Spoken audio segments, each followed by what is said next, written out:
tightness in the mind.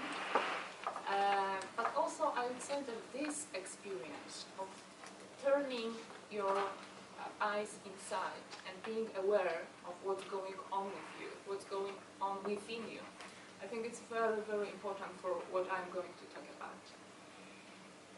As I'm going to talk about intra-individual variability, so something what changed within us in terms of our ability to think, in our ability to be adequate, to be coherent.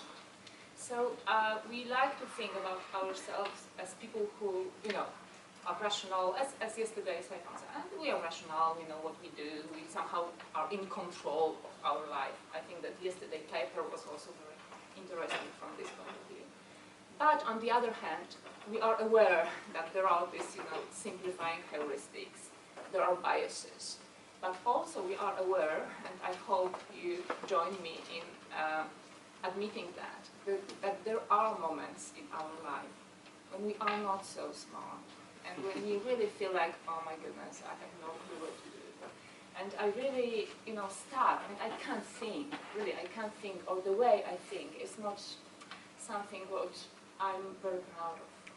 Also, we experience it with others, and that, something happened to this person. I know this person is a very intelligent, nice, but not in this particular moment, I see this guy as something, like someone who is really, not really thinking, yeah? And of course, it's easier to notice it in someone else than in yourself. But I would like to invite you to put attention a little bit to this variability, to think about it. And now I will tell you about my limitations and my resources. I haven't had a chance to introduce myself, and I don't want to take a lot of time for that, but I want to tell you what kind of experiences could be useful from my past for this, and how I can use it, how I'm going to use it.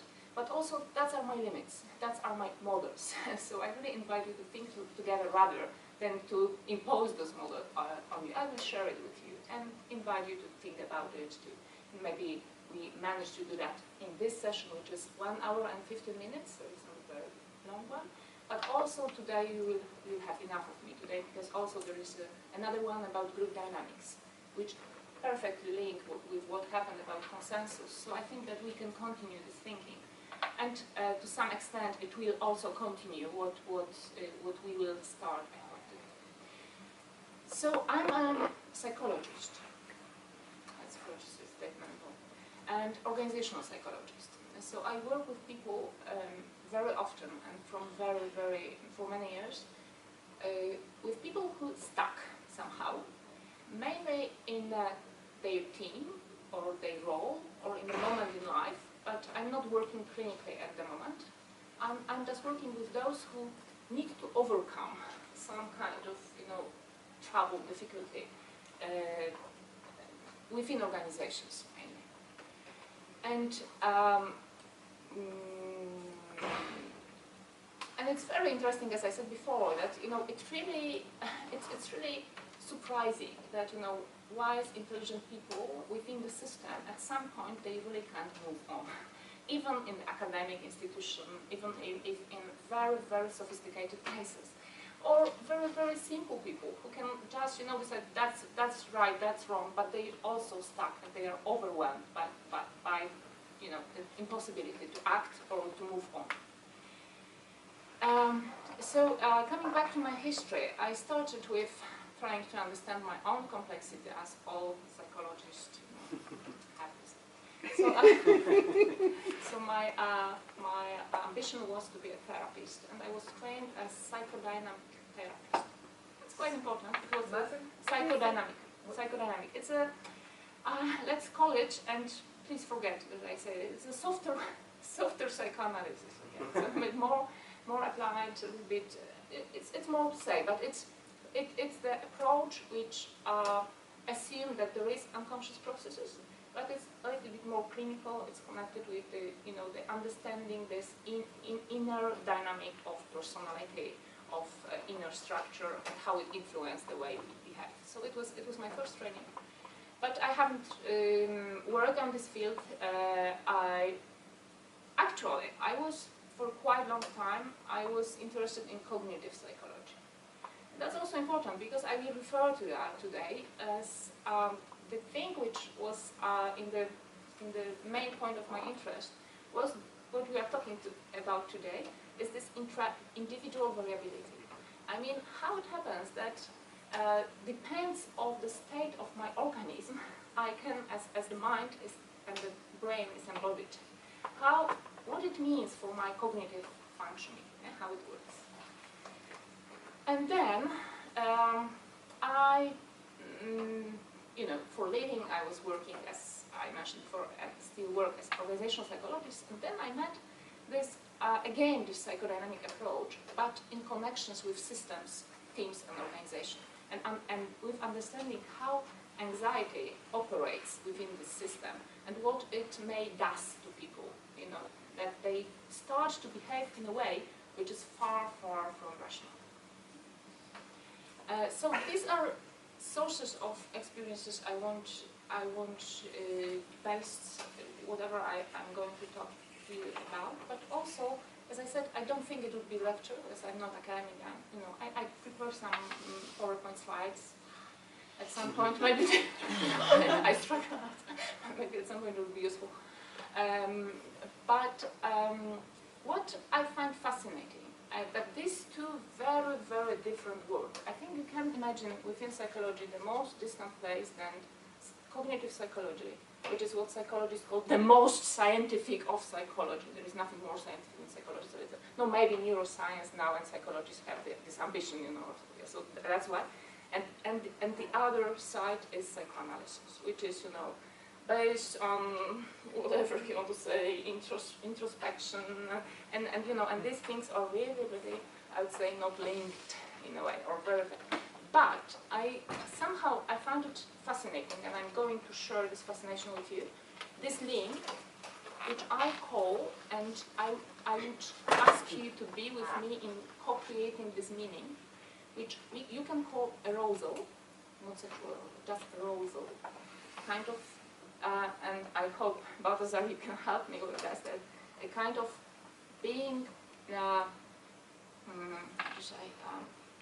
having or not having energy, but it's not the energy in a way of being energetic, but it's more like, it could be activation, it could be also connected with tension. So we can imagine something like that, when I just wake up, of course it depends who it is, but I'm like, okay. And then if we would assess the kind of my arousal, this activation or energy or whatever, or tension, it's how would we assess it? It's when I just woke up. Okay, yes, stupid question. Was it a question? Yeah. Sometimes it is high. Yeah, sometimes it's high. So really high, like yeah. jumping out of bed, and So sometimes it is like, oh my God, where is the first cup of what have you? Fair enough answer, thank you. So if there is something like a scale from 1 to 10, let's say that it could be that I'm just, 1. If I ask you about your level of this thing at the moment. At the moment. Wow. So 1 is here and 10 is here. Could you please? But 10 is like the most intense experience in my life? Yes, intense, but also tense. So if this activation is there, or if you can think about something new what will happen to you, something what you are excited about, but it could be also something what you are afraid of. This mixture of novelty, but also uncertainty. And so, well, I can describe it very well because of this, So there is something in me which is, and I'm almost all trembling. Yeah, so this kind of. Do you have experience like? Anticipation. Not with the sound though. Is that a word or What? anticipation? Is that a word? Anticipation. That is a word. That is a word. No, it's not there. But it's not there. Okay, I have it. No. Intensity. Think about it. It's very intensity of experience. So it's what is very important. It's unspecific. So it's a part of anger, for example. Yeah? So I can be angry. You need a kind of intensity there. That the anger has it. Yeah. Also, I can be happy without it. Yeah. So it's like and my body, it's embodied. It's embodied. It's in you that you feel that and then something happened to your brain. And sometimes it can, do more, and sometimes it's far too much. So does it make any sense for you? No, it makes no sense. Okay, so I would like you to, if anybody wants to add to understanding of this, I don't even dare call it concept, but it would be very important for me because it could link what I've learned from cognitive psychology and this, interface between body and state of the organism and cognitive abilities and psychoanalytical and psychodynamic approach, which is there, this word will change into anxiety. Anxiety. So it has the similar background, but a little bit different. Anxiety has a less pleasant component, do you recognize it? And it's not the state of anxiety, that the panic. We are not talking about clinical phenomena at the moment. We are talking about the moment when, I'm far beyond something what people call comfort zone. Yeah? That I'm feeling, oh my goodness, like this kind of could be panic on some stage, but it's not fear. I'm not afraid of it. But there's a lot of energy, and this energy is not necessarily positive one. Yeah, it's a little bit frightening. When someone gets angry with me, I see that we are talking, and now I see the signs of this person gets angry, or I'm not accepted. And I think, oh wow, people don't like me here. And then it could be nothing. Oh, who cares? But I want the movie of this. But it could be also something, that you are not fair. So if you come to me group and you're, I don't know, an expert, you're whoever, and you sit there, and then, however big and knowledgeable you are like in a place where you really don't know what happened. And sometimes you find yourself, you find your voice, you are in touch with yourself, and sometimes you are like not useful, you don't know how to really contribute. So if you think what's wrong with that, do you recognize these things? Yes. Thank you very much, because it's this part of experience which we are silent about. We are not talking, of course sometimes, but we don't like to be in touch with this part which is not but we do something with it. So I wasn't brave enough to propose you an exercise which is, let's experience a kind of anxiety. Maybe I will develop toward this direction, but not at this point. Thank you. But at this, so yeah, you can be grateful. But at this point, I need your cooperation to look for your experience in past. And then I will refer to, as Saifan, invite you to bring in mind something specific. And really we need this material, so please help me with that, to refer to things. And I will lead you through the experience, okay? Yeah. Does it make sense? Okay. So it needs a little bit of preparation, which is... Big car. Big car. Cards are your, Don't you mind, Stefan, to step on it? Just put it. Let us put it. Okay. Okay. Aha. We need to Maybe divide the room. we can make it not so You want it to- symmetrical as... Okay.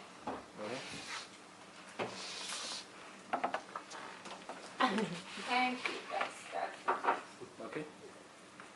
okay. So let's assume that this line is something what is this arousal / anxiety line. Okay. So there is a scale here. So Stefan, is sitting close to 1. So there is 1 there. Low intensity. But it's not his place. It's not his place. He's just calmness of mind. he's just sitting there for a while.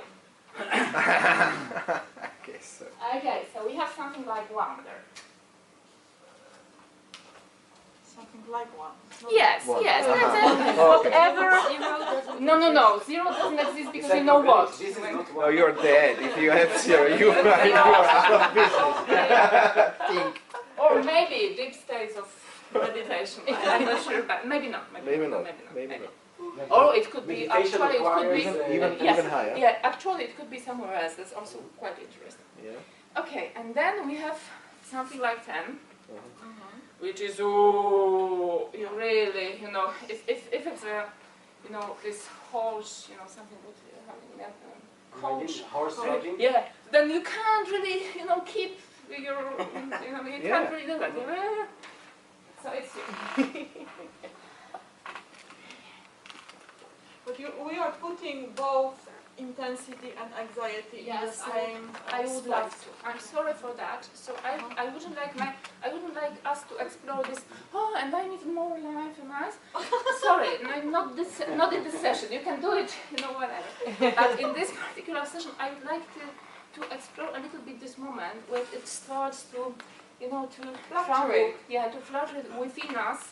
So let's give it a little bit negative shade. Yeah.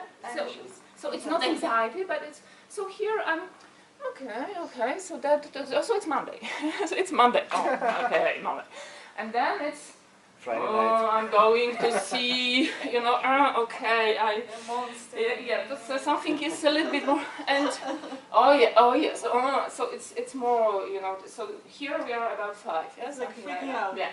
And here, the intensity, and it means something.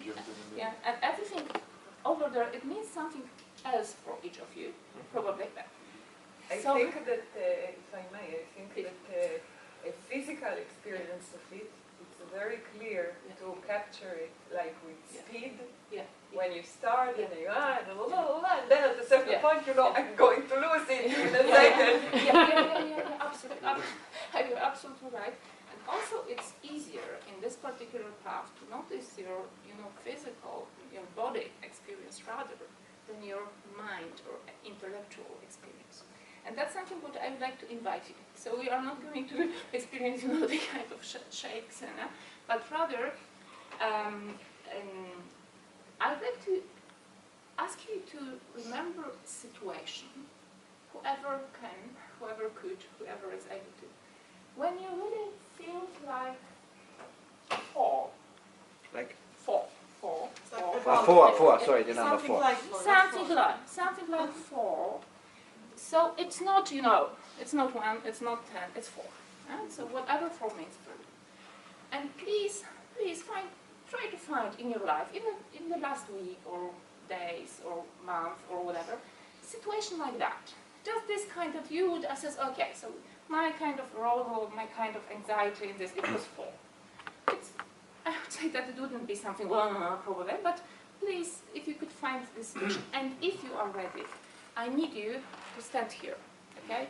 So just say, yes, I have the situation in mind, because I need people, the more the better, who could refer to this experience in their introspective way, okay? So if you could please take a while, think about it, and if you think, yes, I have this kind of memory, I'd be very grateful. Thank you. Please stay here, and I'd be happy if more of you could help with that. It was maybe not 4, but But you don't know what will come next, so okay. So at least we have 4 people who can remember that. Thank you very much. And you will jump? 2, 3. Okay. So you have in mind. So you have in He's mind. 1, but he's looking at the 4. So you have in mind something like your personal experience when you felt like the intensity was about 4. Okay. So now could you please tell whoever wants how it was? How to ask this question? What happened to your thinking in this particular moment? How would you describe? How was is your thinking? How is qualitative? Whatever it is in your, you can take outside this note. And I would like to write down this notes. So I give you a pen of paper and... We don't speak, we write. No. Just no. Say aloud and then write down. Okay. Locked in the loop. Locked in a loop. Oh, that's interesting. So I just give you this, and if you say, just write it down, and then who else? I have a very specific experience, like what it means for me. It's kind of this mental pattern of like I would want to do what I normally do. It's just like think of whatever comes to mind, but I'm kind of forcing myself to the situation. Like, okay, I have to pay attention to this. Like, I'll come back, like, I'm gonna do the job. So you control yourself. So kind of trying to motivate myself, but it isn't like motivating me by itself. So I have to like kind of. Please, it needs to be readable. Yeah, that's So capital letters works best. If you don't mind. Yeah, it's totally doable. Okay. And what have you written down? For me, the situation was that there were pickpockets on the train, and they were kind of they were not pickpocketing somebody else. So that's why it's 4. Yeah, so it was not for me personally, but there's what I've written down is a sudden realization because you don't see it. So they're obviously skilled at the game, and then the person that was being pickpocketed. Yeah, he realized, and then he just hit the. But there is a certain realization what the situation is, and that action may be required. What happened in your mind? What happened to your thinking? What was the quality and what happened to your thinking in this particular moment? Not what happened in the environment, but in your mind. Awareness of the situation. Awareness. Like that. That's happening. So, and then immediately after is like call to action. Okay. But So you but were no plan yet. close to go to action. That was so it Call was to like action, yeah. seeing the situation and then go to action. So that's what you meant. That's fine, yeah. Okay.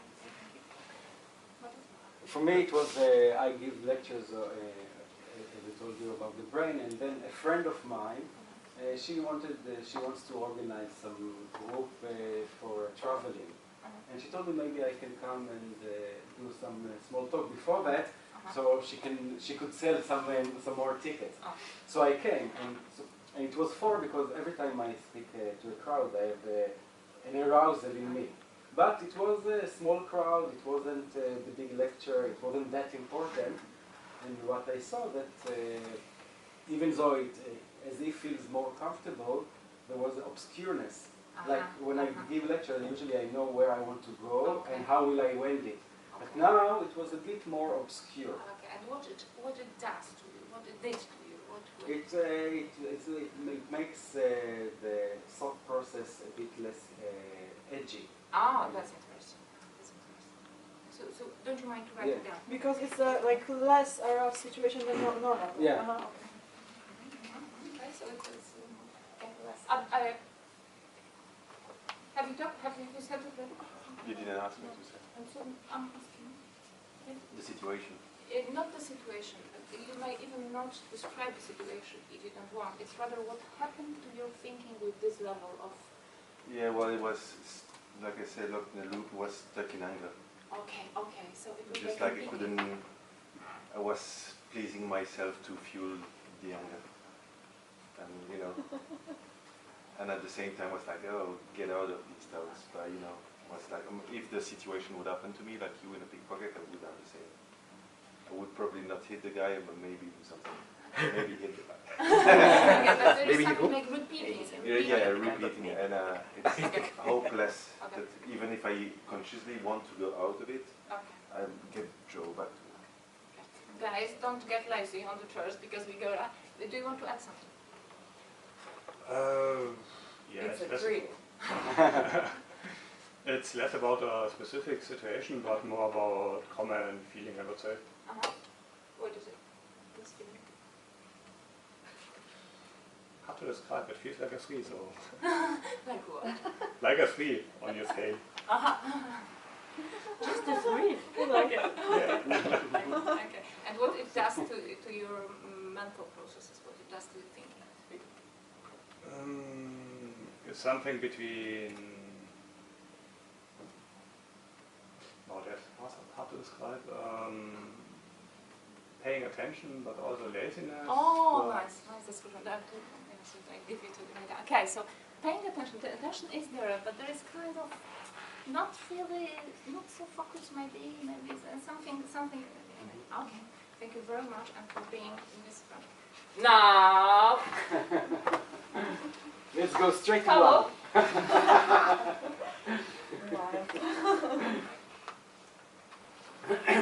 The question is, who is brave enough? I get about 7. Is this the highest you give us? I'm just asking. You You never selected know. yourself. You never know. Because if it's the highest, I go there. Well, you win. 7 is 7. Stefan. 7 I know, is it's 7 On the 10. and we'll start. There is also 10, but we have Oh. 7. You have something like You've 7. been a brave. Who feel like Yes, we go to you 7. prefer Go there right now. You'll see, I can Oh. go higher, but I'll stay So at now you 7. know the procedure. So please, first speak, then write down in Now a they're readable brave, way now when it the was quality 4, you of need to be thinking in brave. this particular Because moment. It's not an edge. So you can say what happened, but you cannot describe the situation, but say what happened to your thinking, to your inner processes, how it was. So I'll say mine since I Alright, go there. Like I was aware of what was happening, that I was becoming more negative and more stressed, but Okay. I couldn't control it. So like You I couldn't. I could not. Okay, I okay. knew what was happening. Okay. I knew what was going on, and I knew that it needed to stop, or for stress around deadlines and things like that. But I had no control over that, and I didn't know how to make it do that, which is very different than like before, where I feel I can gain control back over myself. At a 7, I start feeling like I don't necessarily have that ability to regulate. How I Very feel. interesting. So noticing that, being aware of it, having the bubbly experience of that, but in the same time think, I'm not, I can't control it. It's not in my, I'm not in charge. Thank you very much. Who else? I would really agree to what you said. Plus, maybe because it's a 7 and not more, I feel like in that situation I could always find something to hold on to.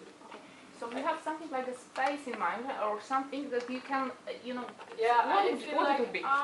there's a structure. Okay, I can okay, cling okay, to okay. it. So you It's like okay. rely on I- something what is known or what is Yeah. there. Oh, that's also very interesting. And that there is okay. At Yeah. least I know what time to stop. So this kind Yeah, of okay. yeah. Okay. Could you write it down? Thank you. There is a pen. And there are more pieces of paper. Who would be next? Well, I don't know, maybe for me it's very specific because for me it was very that I didn't have any wiggle room. I was organizing an event with a lot of companies and a lot of people. And because it was this Sounds like fun. and because it was this busy, Mhm. and it was with companies and they really suck at HR mostly. So, but we had zero wiggle room because it was this busy, and I was the person in contact with all the companies, so if something went wrong, I didn't have any space to fix it, and it all came down on me. And So it it's was- 7. It's 7 for you. Yeah, but mostly in the hour before, right? Because we were there early, and you just keep waiting until people show up. And then it's like, so you've done all the preparations, Okay. and I know it's correct. What about your mind? What Yeah, happened that's to what your I'm coming to. So basically, not trusting yourself. As in, I've gone over the preparations 5 times, Okay. and I know it was correctly, but you keep reading the list, are all the companies correct? And you read it, but it doesn't, like you keep reading it because you assume, or at least I assumed I made a mistake, and when something happened, usually I think I was like, okay, it'll be fine, we'll fix something, but because I had zero wiggle room, I automatically assumed the worst, as in, oh, it's going wrong, instead of, it'll go. Very interesting. It's lovely connected with what. Say your name again. I'm trying to. I will have a second. Yeah, that there is something what I'm trying to stick to, but also this distrust of myself. That's also very interesting. Okay. Okay, I'm not sure.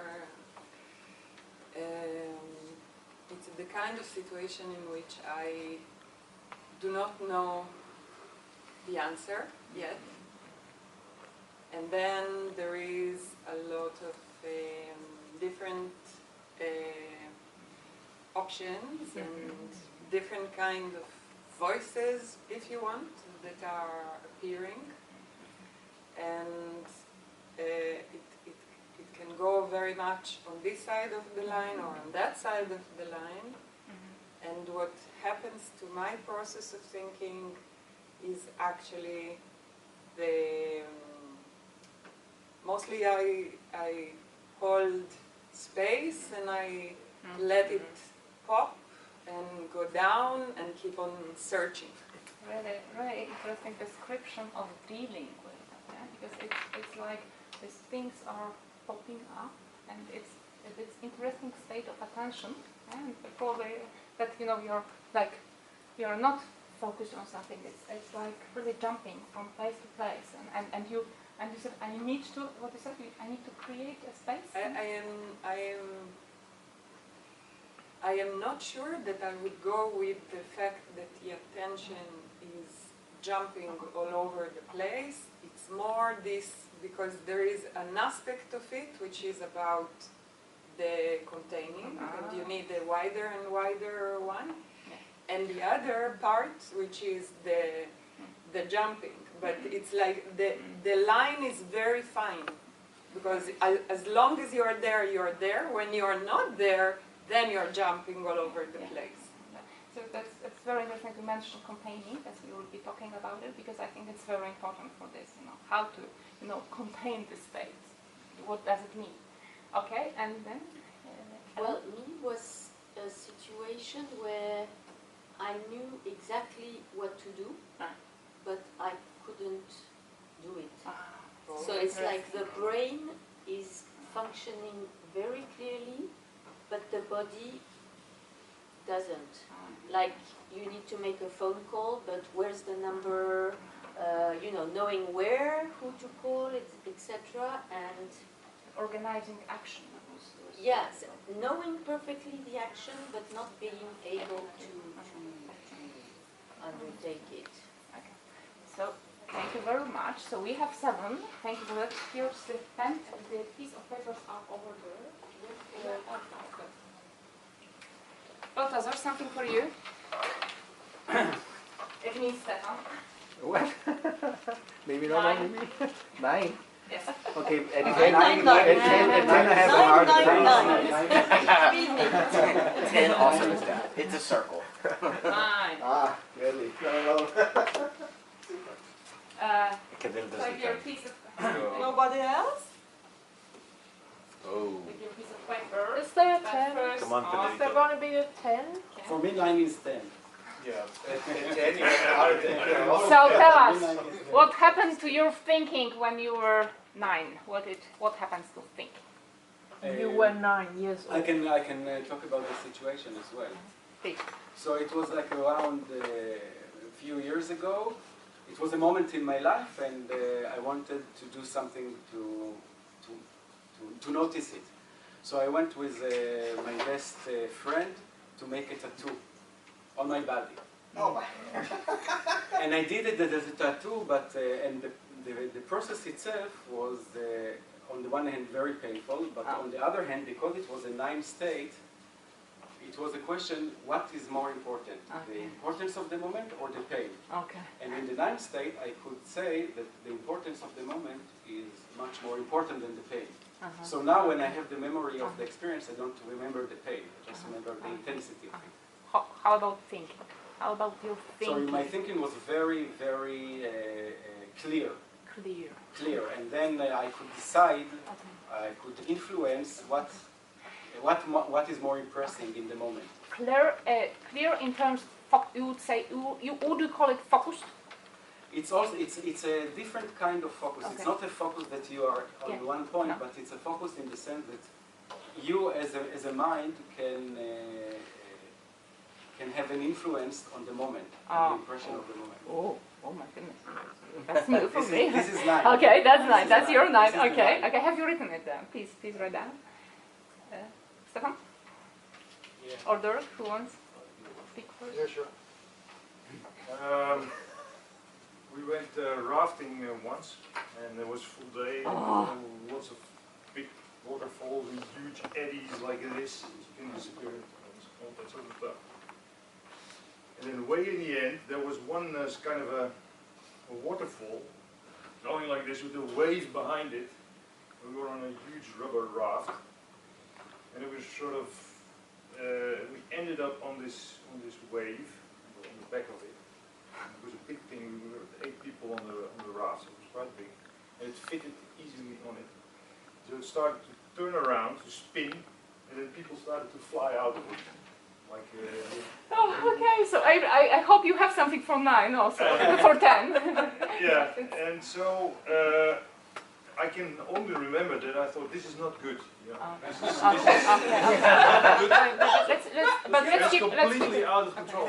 Let's keep it for a while. So it was the only fault in your mind, something like Yeah, that. it was only that. Yeah? That's very interesting. That it could be as you said that the mind was fully in the experience, Yeah. or it could be, or it could be that there is just one fault. There, I have nothing else. You know, I have just one particular. Yeah, that's the only memory I have. Bad. of It's it. bad. Yes. So they had advices prior to in the morning, the briefing session, to keep smiling because you're on video. Yeah. So there is a video also of that wave, and everybody is thrown out of the boat, but me. I'm just hanging on for dear life, sort of half smiling. Half smiling. Half smiling.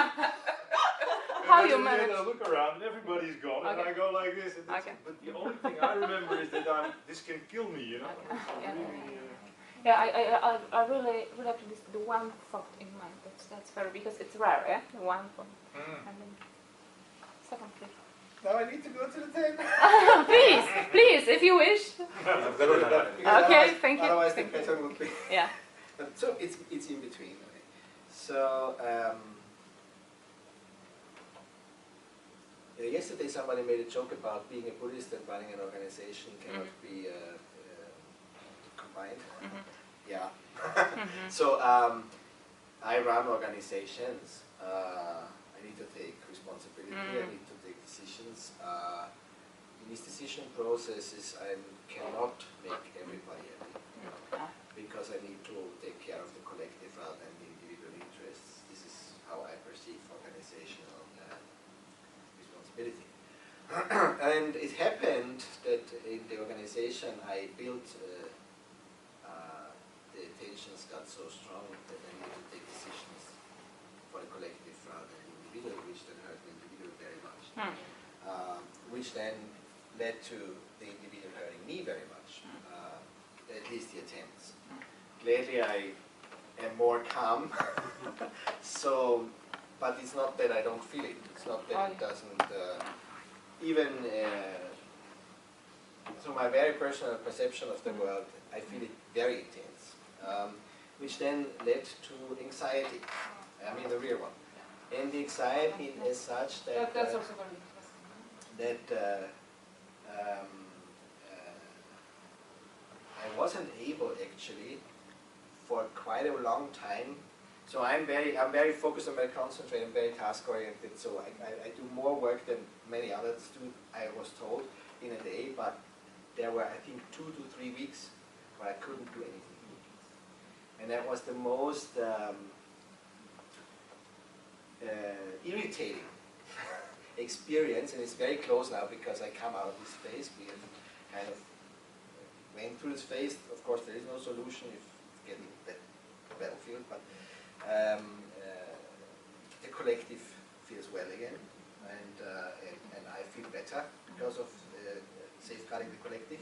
But there's these 2 or 3 weeks where I went into my daily routines but couldn't fulfill any from a work perspective, not from a, I mean, I could eat, I could drink, I could sleep, but when I was sitting in front of my computer and and after, I don't know, 8 to 9 hours, I realized I haven't fulfilled a task. That was weird. So, but this is when anxiety kicks in where it blocks your mind and body completely, and it is possible. Yeah, and it happened directly to me. This is why I wanted to share the story. Thank you. I think the story is Well, sharing. It's 9.75. Yeah, that was very close. Paralyzing. Paralyzing. But it's a kind of paralyzing of thinking, yes. Very much Yeah. And my story happened when I was 10, 11, 12 years old. And it's about really getting out of my comfort zone and facing myself in a way that I didn't, it was really, really strong to me. And basically what happened is that I was a singer in a choir, like, 50 boys, from the solo to the baritone and bass. And it was in a church in Canada, in a cathedral, and the soloist who was singing Ave Maria and type of sacred songs. And I was one of the smallest one, so I was in the center, And the star soloist was ill, so I had to do his part. And so I knew when the time was coming, and I was like getting more and more anxious. And so the master, you call that the director of the choir, at some point said me, do 3 steps to separate yourself from the crowd. And I didn't expect that.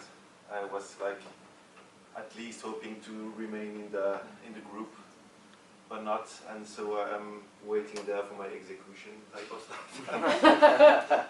And then the piano, last note,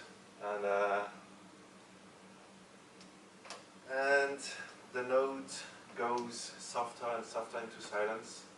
And for me, the time with the note was just like going slower and slower and slower. And then I realized that there were like 300, 400, 500 people. I could see the face of everybody. And then I was like, oh, it's me. And it's very difficult. You have to be precise and just pure, angelic voice. You're a little boy, you travel to another continent to sing sacred stuff. So I had to do it, and I did it. But the process.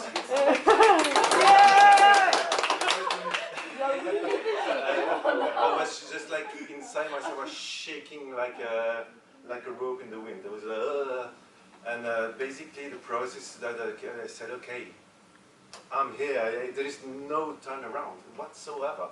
So just like lose yourself into it, and that's what saved me, I guess. But I was just like one. On the edge. Yeah, to collapse and stuff. And then I could go back, and then we were 50 singing. It was like, okay, that was the best moment of my life. So, it's like, and it's powerful how we resonate. I don't know how you, but I really resonate with the energy. Okay, thank you very, very much. Could you write down what happened to you?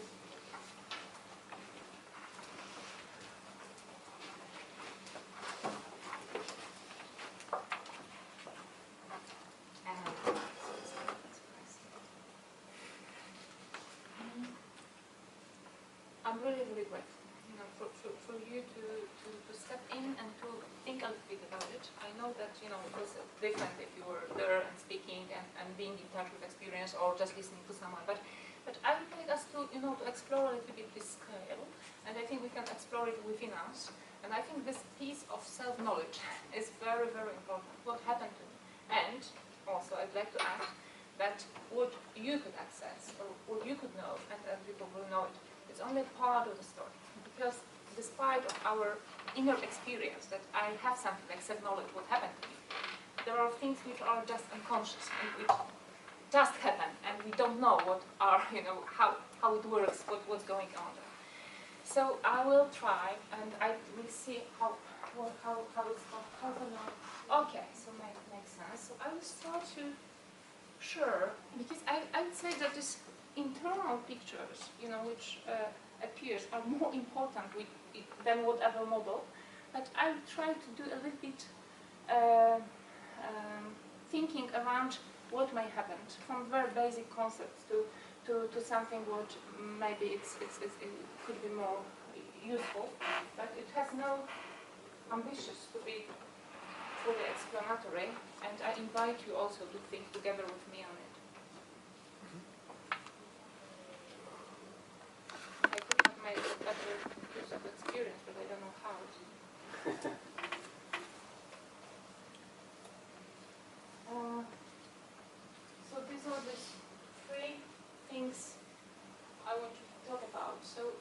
to mention the illusion of rationality that we think as. And then this cognitive psychology perspective, psychoanalytical perspective, and also I don't think we managed to do it now, but how we make space, that which Stefan referred to. How it's possible that when such a thing happened to me, that I can, keep something, I can create a kind of environment, because it may happen to me, it may happen to someone who I'm talking to, and then this thinking could be paralyzed or could be Mobilized. impaired. Mobilized. Yeah, but also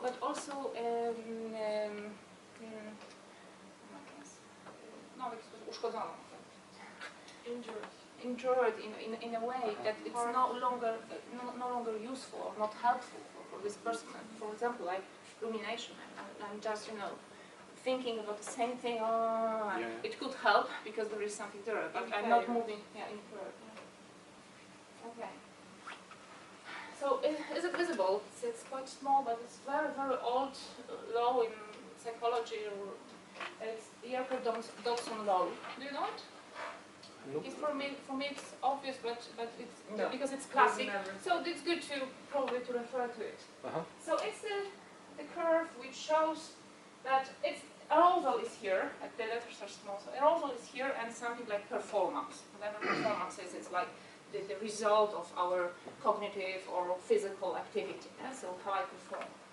So this law claims that if the arousal is low, then performance is low. So I would say that, for example, me thinking without coffee. Of course, the question is if it's true or not. But okay. But when I feel that I'm in a kind of optimal level, my optimal. So probably Cadell, if he is doing the same, he's much more, his performance could be, much higher. But mine would be as average. So there are differences, there are inter-individual differences, that we are different, what we could achieve with the same task. But for me, there will be something like the optimal when I really, my energy supports whatever I do. And then this law claims that if there is more and more energy, then my behavior, my thinking start to be disorganized. And the interesting part in it is that if the task is simple, it's like, physical task or very simple cognitive task, then it's not such a loss in this. But if it's complex task, if I need to take into account a lot of things, then this is very visible that I'm performing worse energy. Yeah? So that's basically what this law says. And as a cognitive psychologist, I really dig in it. You may know that in cognitive psychology we have this computer metaphor to explain what happened in mind. Yeah? So you have something like heart. Still? Yes. Oh. I think it was there. I deal with that many years ago. I just come back to some of it. So I wouldn't say that it's the knowledge from the edge, but it's something what. And then. If I just may say something, because yesterday we had this funny example of the worm. We see a worm and we think of a worm, then we program a worm, and then we say it is a worm. Yeah. What happened, in my opinion, personal opinion, but shared with some colleagues, with this metaphor of the machine and the computer and the brain is, we had some insights about brain functions. Then we developed computers according to this brain function, or to these insights of these brain functions, and later on we explain ourselves, our brains, with something we have built in this world. And then it got really messy when it comes to the questions that have been raised and the assumptions that have been made. This is why I ask really still, because I hope, but I'm not into cognitive psychology anymore, that lately the discipline might have developed further in network is there, and I think this network metaphor is absolutely there, and it's and also this interface between cognitive psychology and neuroscience is developing very fast. So I'm not saying that, but that's But how still, I. philosophy, in the philosophy of mind, the computational level of description is very popular. It's very popular, I know. It's, kind of, it's part of the functional theory. Maybe as an addition, the computers haven't been developed based on the mind, but on mathematical assumptions. So they are more or less independent. But humans always try to explain themselves by something they know. For example, in the Middle Age, you explained yourself with water pipes in the brain and with ventils, and that is how the brain works. And nowadays, computers are very common, so we use computers. But it's not because they are similar, but because we want to explain ourselves. It's like using an analogy, to understand better something what is unknown. But for me, the very important part is this one with limited space, because that's where, in this paradigm, the thinking happens. When you have something like attentional span, so the chunks of attention that you can invest in the particular situation, thinking, task, and also the short-term memory. So there are quite a lot of research around it that it's not unlimited, as the hard drive is unlimited, but this one, that what I can process at the moment, is not unlimited. It's very, very limited, and our mind tries to deal with that, with this very, very narrow space that we can. So that's why, for example, writing down my thoughts is helpful, because it's outside, and then I can use this space for, managing that. Oh, you're boring. I'm boring, so I need to do it. Okay. So growing arousal, more energy mobilized. Yeah. So we have this. Yes, and now I'm going to work. It's after coffee. It's my work. Cognitive resources may focus on possible threats, so that could be the kind of bias here, that if I'm a little bit, then I could be more sensitive to this kind, and it's useful for action. So I wouldn't say that it's good or bad, but in terms of how our organs use it, it's good for action. So. But the resources for processing complex information are really limited. And this is something what really puts us towards what you were talking about. So the stress, exhaustion, distraction, it is this limited, it creates this, it limits our resources. And then we are more extensively use these basic heuristics. They're like, well, let's do kind of, it's just more automatic. I'm doing what I know. It was very interesting statement here that, okay, I used to do that. For example, if I'm preparing a, the kind of, let's say, lecture, whatever, and if I have something like, more relaxed time, if I have time, if I think, wow, how I want to do it, what I want to say to these people, I create a space for me. But if I'm in stress, if I'm not well, if there is something, I'm just using, and reusing the old size. I put it, oh my goodness, does it make any sense? I don't know if you do that, probably not, but it sometimes happens to me, that I'm not, the quality of it is not as good, and it's also, I can't invest so many mental resources to this particular task. Does that scale beyond the individual to a collective group of people? Oh, yes. Like What a lovely question. Oh my goodness, I love this question. Yes. That's why I wanted to talk about it, because that's very interesting what happened with this anxiety on the group level. And then we people really lose our rationality to the extent which is, So, yeah, keep it in mind, and let's come back to that. Okay.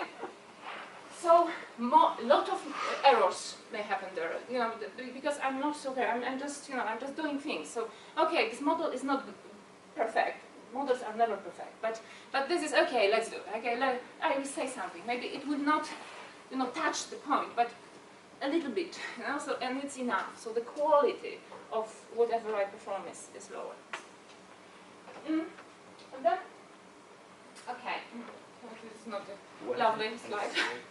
So here we have this kind of person, and these are clues. So I need to, because if I want to know something about, I don't know, another person, for example, if I want to cooperate with this person or not, or maybe something about, do I want to buy this house or not, then I need to have some data, but I can't have all data. Yeah? So I have some information, I have some clues what is important there.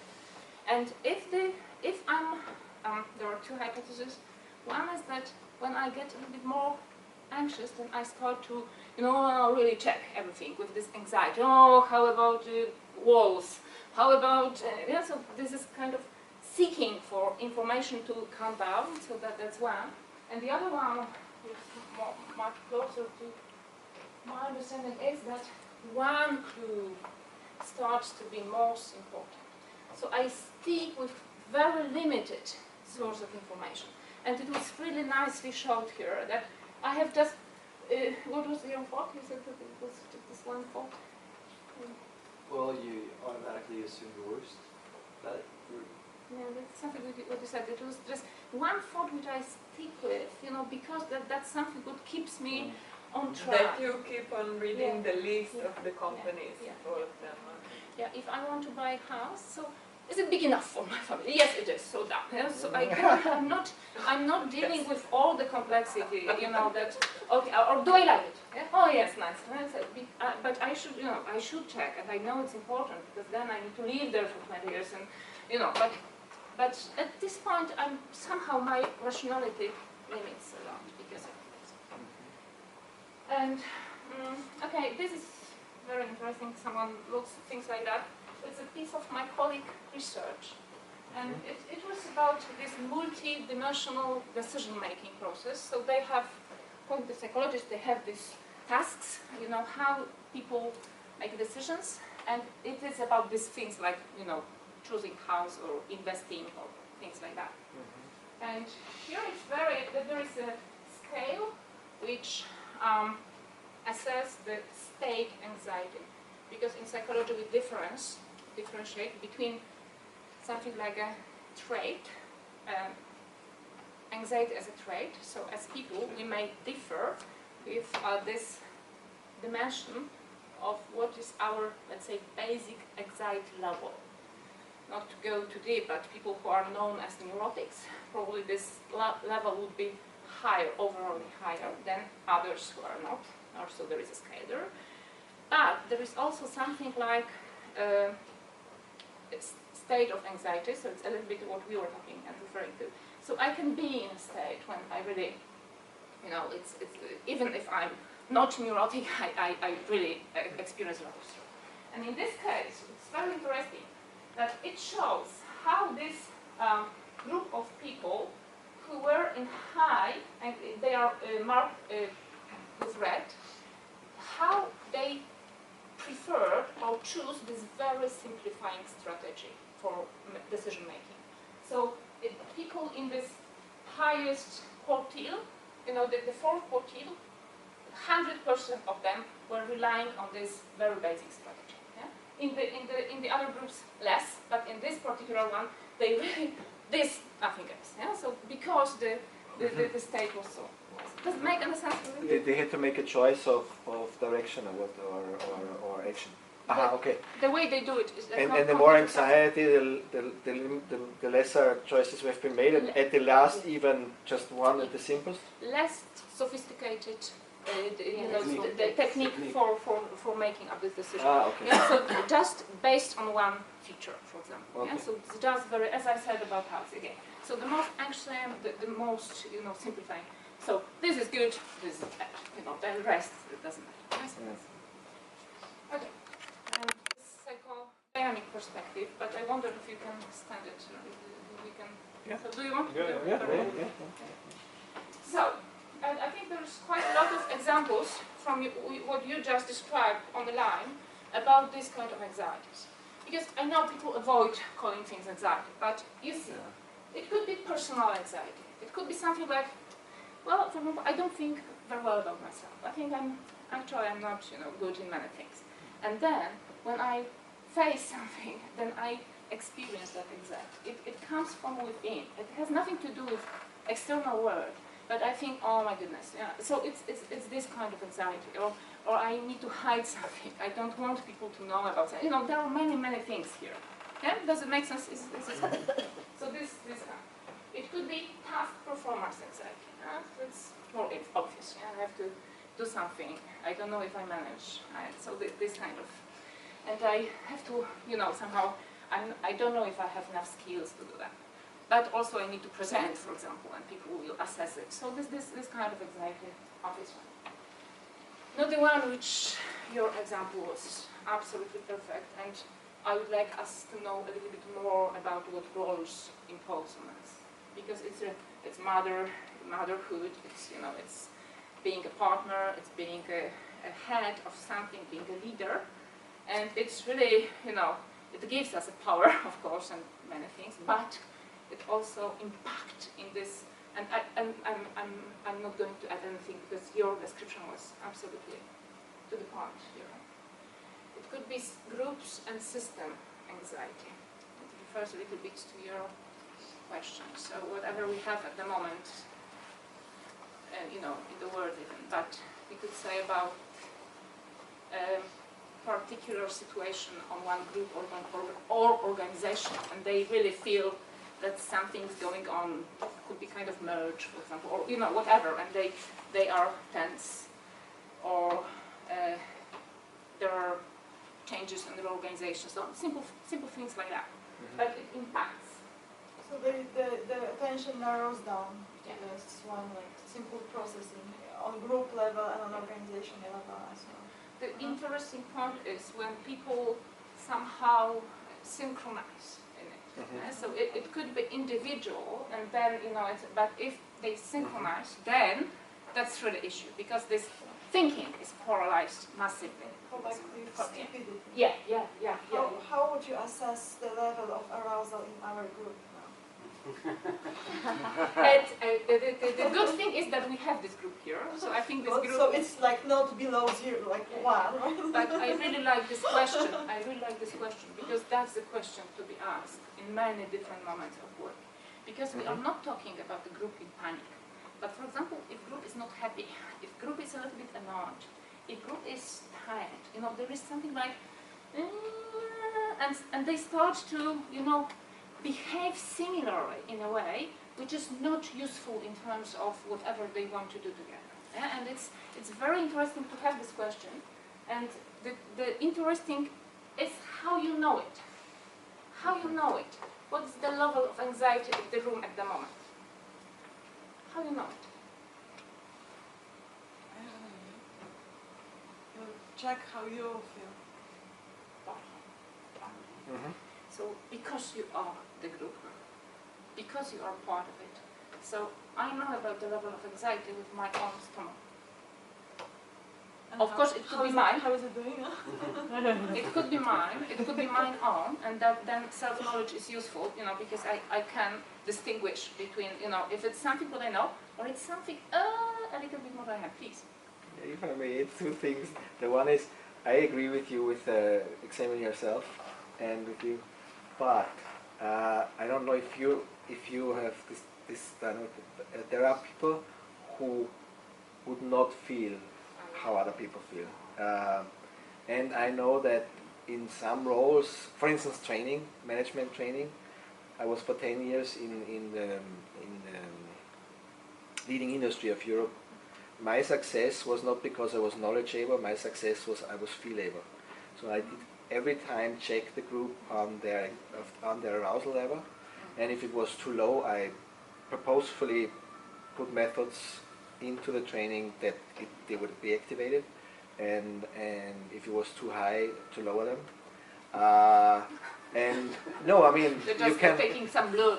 you can regulate people. You can manipulate this in a group dynamic, right? Or influence it. Yeah. You can even influence it by your own agency. And by your own agency. So I also learned techniques how to arouse or lower to influence groups. And I did that at the end with this, I don't know if you know that this, what I call large group interventions. And I learned that a large group intervention can be invented by one person only if you feel able, not knowledge. But it's a big thing. But it's a big thing. And then I stopped with that because I didn't like that anymore.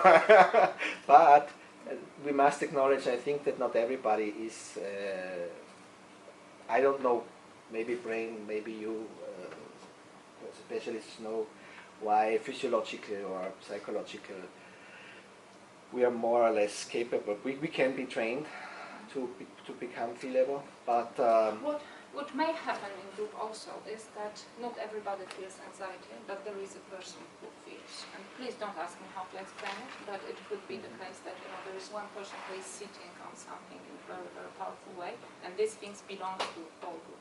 But let me stop and not to continue with this very fragile topic. It reminds me that, like systems dynamic in families, like when you learn systems therapy. Like everything is fine, but just one, like the key. We like have figuring only out, one thing. Yeah. and we have That's one the problem, which yeah, is you. yeah, The rest is fine. It's very well, and we know how to, that's, him again.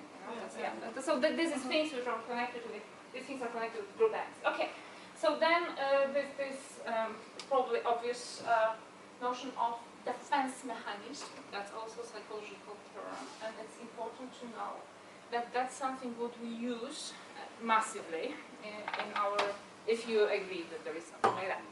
But if you agree, then we use it to see the world a little bit differently. It means to, I wouldn't say to treat it like that, because it's unconscious process. These are unconscious processes, but they could be useful,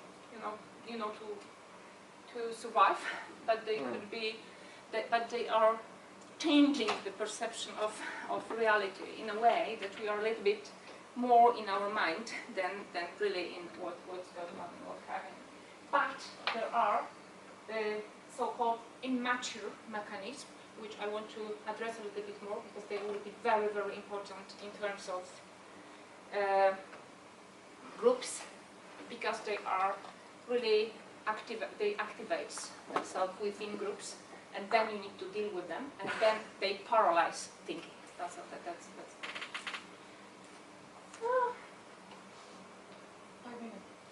Okay, so I would stop here because there are 2 more sessions with me, and even 3. My goodness, I don't know how it happened. It's partly because Maciek is not here, so I would like to explain that because Maciek is my colleague and Marta's colleague, and we share this session between ourselves, but he couldn't come, and then I was, I took the pleasure of I took the pleasure for myself, full pleasure, the whole pleasure for myself. Yes, let's keep it in mind. Okay. Do you want me to quote it? Write it down for me, and I would like to read it. So today I would like to invite us to think a little bit more about group dynamics, and then we could refer to how this state operates on the level of the group. And then on Monday, I would like to come back to that in more details, especially to this Kleinian object relation approach, because it gives us some understanding what is containment, the one you referred to. And this containment seems, for me, and it's my perspective, and very important in terms of what we provide for ourselves, but also what we provide in relationship with someone else when thinking, but also it could be for group to enable them to think or to change the place we're on. So we have something like 3-4 minutes for, I don't know, comments, remarks, impressions, questions, whatever is in. And also, please put them on those flying things or takeaways or like whatever. The problem is I want to make an example and to understand how to place it, because I think that at the moment this is very interesting, but I think we are also placing within this line a lot of things that are different. Yeah.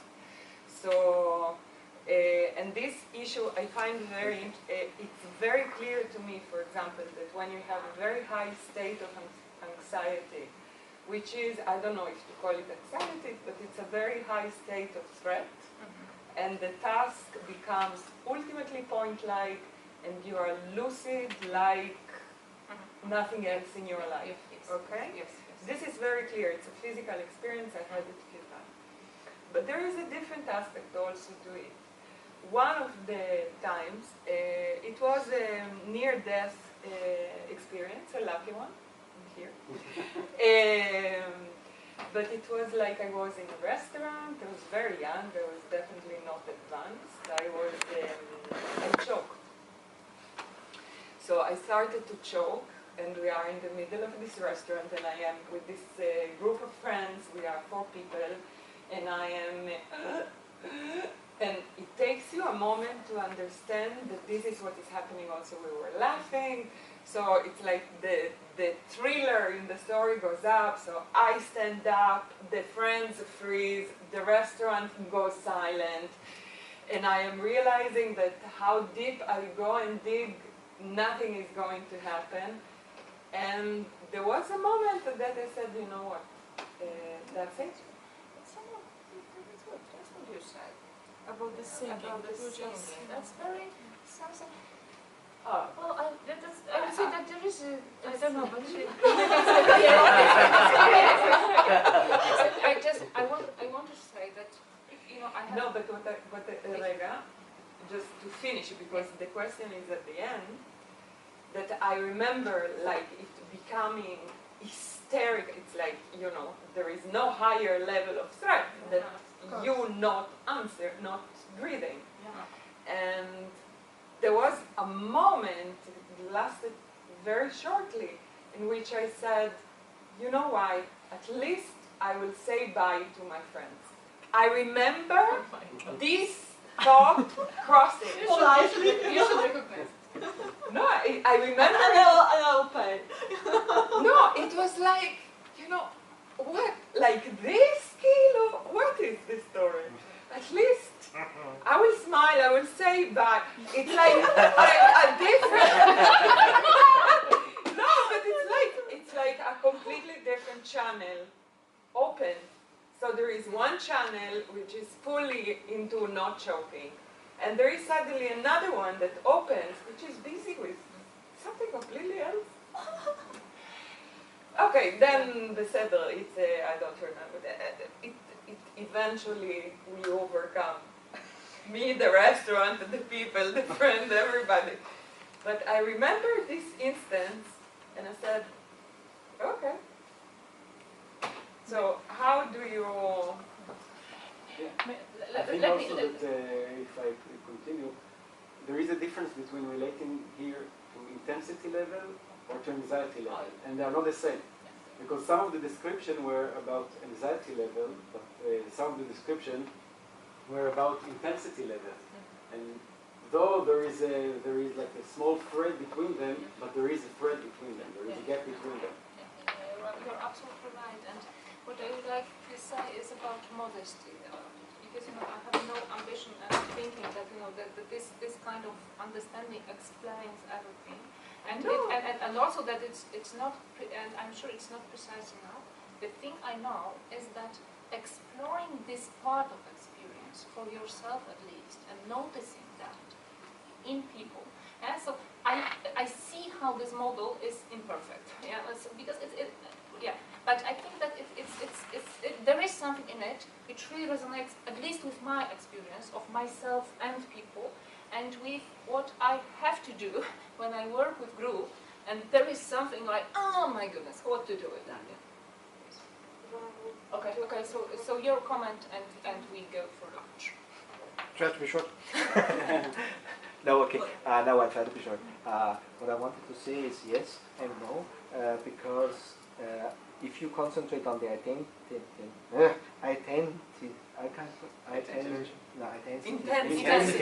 I have it. Thank you. The intensity. It doesn't matter, and I'm speaking now. Wait, I need to explain which head I have on from a Buddhist psychology perspective. It doesn't matter if it is anxiety, which we would call in the West a negative thought or feeling, or if it is, for instance, love. We call in the West a positive feeling or intention. But a personal experience of you, just question yourself, when you have been really falling in love, were you able to think clearly? Were you able to act clearly? I mean, really the big thing, you know, up there. It is, as a Western psychologist once phrased it, close to an erotic behavior. And this is why I think if we concentrate, or if you concentrate, or if the model concentrates on the intensity that there is something in it. We need to have some intensity also in emotions, because emotions are indeed a wonderful energy for creativity, for instance, for thinking. Beautiful, it is pure energy.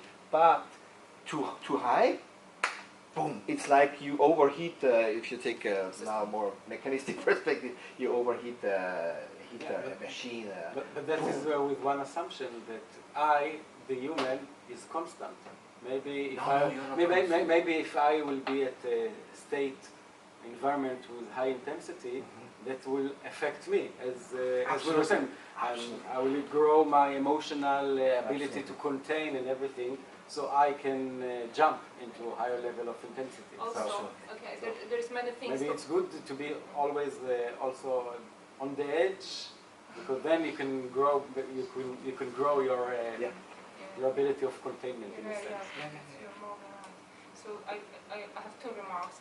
The first is that when I was this cognitive psychologist, I remember that it became so complex, to differentiate between different shades of arousal and energetic and tense, and then if it goes to the neural level, then it gets even more complex. So, but also I think.